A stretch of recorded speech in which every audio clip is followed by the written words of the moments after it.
नमस्कार, good morning. स्वागत है आप सभी का न्यूज 18 पर। आपके साथ मैं हूं कंचन डोगरा नेगी और आज की बड़ी खबर कल आए कोरोना के रिकॉर्ड मामले और रिकॉर्ड मौतों को लेकर है।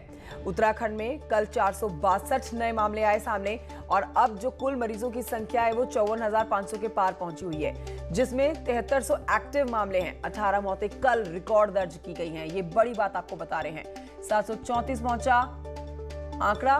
देहरादून से 167 आए हैं मामले, हरिद्वार से 62, नैनीताल से 56 नए मामले कल में सामने आए। 462 नए मामले, जिसमें सबसे दुखद बात रिकॉर्ड 18 लोगों की मौत।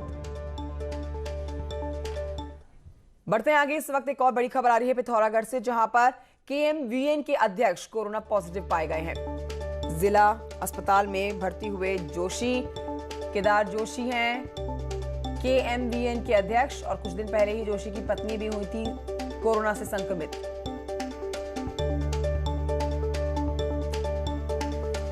अब आपको यहां पर यह भी बता दें कि त्योहारों को लेकर एसओपी जारी किया गया है। कल ही हमने आपको ये जानकारी दी थी। त्योहारों को आयोजकों को जो करना है, सारी जिम्मेदारी आयोजकों के सिर पर होगी। एसओपी जारी किया गया है। कंटेनमेंट जोन में किसी भी तरह की छूट तो फिलहाल नहीं है, लेकिन 200 लोगों को अनुमति मिली है कार्यक्रम में शामिल होने के लिए, जहां पर कार्यक्रम कराने वाले की सारी जिम्मेदारी होगी सैनिटाइजेशन, मास्क, सोशल डिस्टेंसिंग की। किसी भी आयोजन में 200 लोग जा सकते हैं। अब भीड़ प्रबंधन का विशेष ध्यान रखा जाएगा और आयोजक की पूरी जिम्मेदारी होगी कार्यक्रम को सुचारू रूप से चलाने की। प्रशासन की देखरेख में होगा त्योहारी आयोजन। उत्तराखंड में त्योहारों में आयोजक की जो बड़ी जिम्मेदारी मिल रही है, उसमें आपको एक अपडेट दे दें।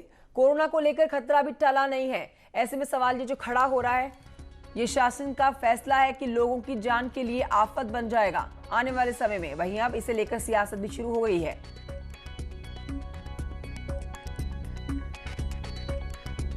सेक्रेटरी के दफ्तर में इतने लोग सचिवालय में हो गए, वहां किसके ऊपर लागू किया आपने? और अगर सार्वजनिक कार्यक्रम होगा, माता का जागरण होगा, माता की चौकी होगी, दुर्गा पूजा होगी, नवरात्रों की कोई फंक्शन होगा, उसमें शादी ब्याह होगा, उसमें आप कह रहे हैं कि साहब इतने लोग होने चाहिए, संक्रमित हुए तो आयोजक जिम्मेदार होगा। तो उन सब त्योहारों को लेकर एसओपी जारी इसलिए की गई है कि जिससे त्योहार भी हो जाए और त्योहार के कारण कोई सोशल डिस्टेंसिंग इत्यादि का पालन न करने वालों के एक निर्देश भी जारी हो जाए। उत्तराखंड शासन ने कोरोना के खतरे के बीच में त्योहारों में आयोजन की परमिशन दे दी और आयोजकों की जिम्मेदारी क्या तय की गई, फैसले पर सवाल खड़े हो रहे हैं। आयोजकों की जिम्मेदारी क्या तय की, फैसले पर सवाल खड़े होने शुरू हो गए। आयोजकों का कहना है कि सुरक्षा की जिम्मेदारी आयोजक की नहीं होनी चाहिए। और मेरी सुरक्षा की जिम्मेदारी सरकार की है, तो सरकार को इस तरह के इंतजाम करने चाहिए और ये आयोजक पर रिस्पॉन्सिबिलिटी नहीं डालनी चाहिए। पूजा तो करेंगे, लेकिन बहुत ही सीमित इसमें करेंगे, ताकि हमारा मेन कंसर्न है कि किसी को जो इस पूजा के कारण या भीड़ के कारण, सोशल डिस्टेंसिंग को ना मानने के कारण बीमारी ना फैले। ये सबसे बड़ा मुद्दा है आज के दिन में। इन स्थितियों में व्यापार करना बहुत मुश्किल है। कोई सरकारी रियायत नहीं है। सरकार कहती है कर्जा ले लो, बैंक में जाओ कर्जा मांगने के लिए, तो बैंक से जवाब मिलता है कि साहब आपके पास काम धंधा तो है नहीं, आप कर्ज लेके उतारोगे कैसे। और इस पर ज्यादा जानकारी के साथ मेरे साथ सुनील नप्रभात देहरादून से लाइव मौजूद हैं। सीधे रुक करते हैं सुनील की तरफ। सुनील, ये पूरा फेस्टिव सीजन स्टार्ट हो चुका है। दिवाली, नवरात्रि, दुर्गा पूजा, उसके आगे और बहुत सारे फंक्शन जो है पूरे दिसंबर और जनवरी में भी नजर आने वाले हैं। अब बड़ा सवाल यहाँ पर यह है कि आयोजक भी गलत नहीं बोल रहे हैं कि हम अगर आयोजन करवाएंगे तो फिर सारी जिम्मेदारी हमारी क्यों होती है?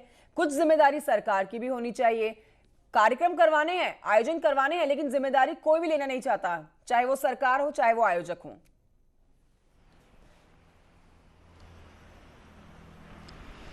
देखिए कंचन, जिस तरह से करीब 7 महीने का समय कोविड को हो गया है उत्तराखंड में, अब धीरे धीरे जीवन पटरी पर लौट रहा है। जो तमाम चीज़ें अभी तक अनलॉक के कारण बंद पड़ी हुई थी, उनको खोला जा रहा है, जनजीवन को सामान्य किया जा रहा है। अब देखेंगे कि 15 अक्टूबर के बाद जो नेशनल पार्क थे, जो एंटरटेनमेंट पार्क थे, वो बंद थे, वो भी खुलने जा रहे हैं। तो एक चुनौती सरकार के सामने होगी कि लगातार जो कोरोना का संक्रमण बढ़ रहा है, 54,000 के पार कोरोना पॉजिटिवों की संख्या पहुँच गई है, तो किस तरह से इसको नियंत्रित करे। ये ठीक बात है कि लगातार जो बंदी है वो नहीं रखी जा सकती और इसी कारण एक के बाद एक चीज़ें खोली जा रही है, लेकिन इसके साथ साथ चुनौती सरकार के सामने है।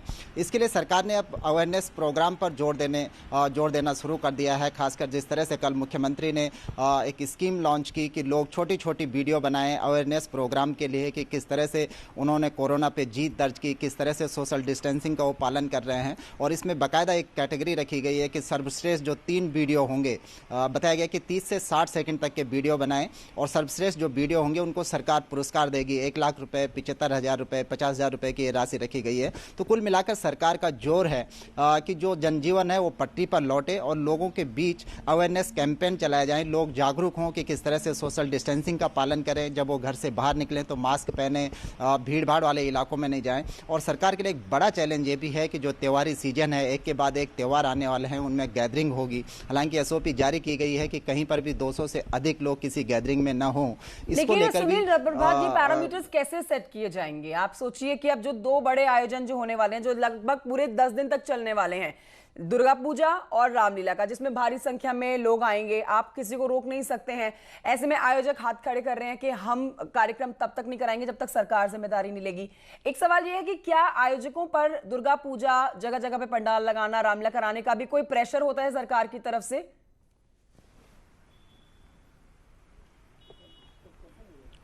देखिए, सरकार की ओर से प्रेशर नहीं होगा, लेकिन चूंकि धार्मिक आयोजन है, लोगों की अपनी श्रद्धा होती है, तो एक स्वयं ही एक लोगों के बीच एक उत्सुकता होती है कि चाहे दुर्गा पूजा हो, चाहे दीपावली हो, चाहे दशहरा हो। जिस तरह से परंपरा है कि दशहरा पर तमाम पुतले जलाए जाते हैं, उनका आयोजन होता है, तो ये लोगों को खुद भी एक सिरे से तय करना होगा। सरकार इसी पर ज़्यादा जोर दे रही है कि लोग अपने सिरे से अवेयर हों कि वो ज़्यादा भीड़ भाड़ न करें। जहाँ कोई कार्यक्रम है वहाँ पर 200 से अधिक लोग इकट्ठा ना हो, क्योंकि अगर आप इकट्ठा होते हैं, एक दूसरे के क्लोज कांटेक्ट में आते हैं, तो कोरोना का संक्रमण का खतरा मतलब सुनील नप्रभात, ये समझा जाना चाहिए हर प्रदेशवासी को कि जिम्मेदारी ना सरकार की है ना आयोजक की है। अगर आप किसी कार्यक्रम में शिरकत कर रहे हैं तो आप अपनी रिस्पॉन्सिबिलिटी भी जाएंगे, आप अपना ध्यान खुद रखेंगे। ये प्रदेशवासियों को समझना होगा। बहुत शुक्रिया आपका जानकारी के लिए। अब आगे बढ़ेंगे, आपको बताएंगे इस वक्त की बड़ी खबर आ रही है देहरादून से। कोविड-19 को लेकर जागरूकता पर अब जोर देने की बात है। सरकार ने जागरूकता को लेकर अपनाया एक नया रास्ता। लोगों से 60 सेकंड तक की छोटी फिल्में की हैं आमंत्रित। सर्वश्रेष्ठ फिल्मों को दिया जाएगा पुरस्कार। 1,75,000 और 50,000 का रखा पुरस्कार।